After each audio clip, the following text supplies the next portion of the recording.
I never thought I'd be the kind of woman who cheats. At 28, with a stable job and a husband who still opens doors for me, I should be content. But here I am, Sarah, sitting in my car outside the gym, staring at my phone and waiting for his text. It started innocently enough. 3 months ago, I joined this new fitness center near my office. The first time I saw Jake, he was demonstrating proper deadlift form to another member. His muscles rippled under his tight tank top, and when he caught me staring, he flashed that crooked smile. I looked away quickly, feeling like a teenager caught peeking at the popular boy. My husband Mark and I have been married for 8 years. He's a good man, reliable, kind, and predictable. Maybe that's the problem. Everything about our life feels so scheduled. Tuesday is pasta night, Friday is date night, and Sunday mornings are for grocery shopping. Even our intimacy has become routine. "You're doing great, Sarah," Jake says during our first personal training session. His hand brushes against my lower back as he corrects my posture. I feel a jolt of electricity that I haven't felt in years. "Just a little adjustment here," he murmurs, his breath warm against my neck. I tell myself it's harmless, just a little flirtation to make me feel alive again. But then the texts start. First about workout routines, then about our days, and finally about our lives. He's 28, single, and full of energy. I find myself looking forward to our sessions more than I care to admit. The first time I lie to Mark, it's easy. "I have to stay late at work," I say, glancing at my reflection in the mirror. He nods, not suspecting a thing. I tell myself it's just one session, just one little secret, but the guilt gnaws at me as I drive to the gym. The texts from Jake become a daily ritual. At first they're innocent, workout tips, motivational quotes, and the occasional joke.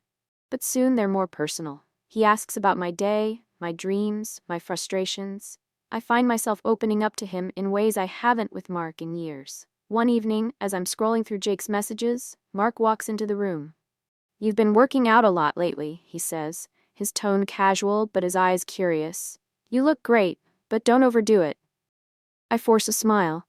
"Just trying to stay healthy," I reply, quickly locking my phone.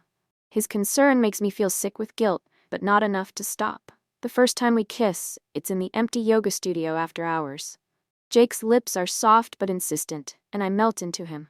"We shouldn't," I whisper, even as my hands grip his shoulders. "I know," he replies, but neither of us stops. After that, the lies pile up. I tell Mark I'm working late, meeting friends, or running errands. The guilt is suffocating, but the thrill of being with Jake is intoxicating. I tell myself it's just physical, that I'm not hurting anyone as long as Mark doesn't find out. But the cracks start to show. I snap at Mark over little things: a dish left in the sink, a forgotten anniversary. He looks at me with confusion and hurt, but I can't explain. Instead, I bury myself deeper in the affair, using Jake as an escape from the mess I've created. One night, Jake suggests we meet at a motel.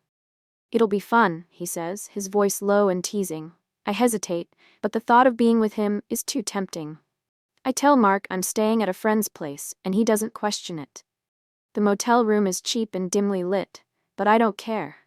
For a few hours, I forget about Mark, about the guilt, about everything. But when I get home, the weight of what I've done crashes down on me. I stare at Mark as he sleeps, his face peaceful and trusting, and I feel like the worst person in the world. The breaking point comes on a Tuesday evening. Mark shows up at the gym unexpectedly, a bouquet of flowers in his hand. "I thought I'd surprise you," he says, smiling. My heart stops. Jake and I are in the parking lot, his arms around me as we share a kiss. Mark sees us, and the flowers fall to the ground. The look on his face, betrayal mixed with heartbreak, will haunt me forever. "Mark," I stammer, pulling away from Jake. "It's not what it looks like." But it is, and we both know it. Mark doesn't yell or cry, he just nods, his face pale, and walks away. I chase after him, but he doesn't look back.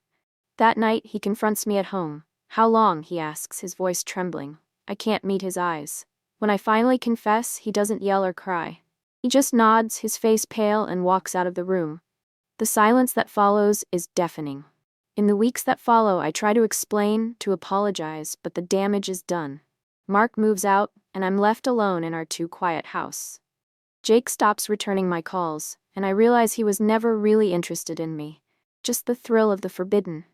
I start therapy, trying to understand why I sabotaged my marriage. The sessions are painful, but necessary.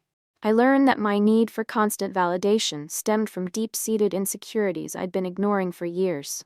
Months later, I see Mark at a coffee shop. He looks happier, lighter. He's with a woman who makes him laugh in a way I hadn't in years. The sight stings, but I realize it's what he deserves, someone who values him fully. As I walk away, I think about how small choices can lead to life-altering consequences. My arrogance in thinking I could have it all, my impulsiveness in pursuing something fleeting, these flaws cost me everything. But they also forced me to confront the parts of myself I'd been ignoring. The road to rebuilding is long, and I know I'll carry the weight of my choices forever. But for the first time in years, I'm being honest, with myself and with others. It's a small step, but it's mine to take.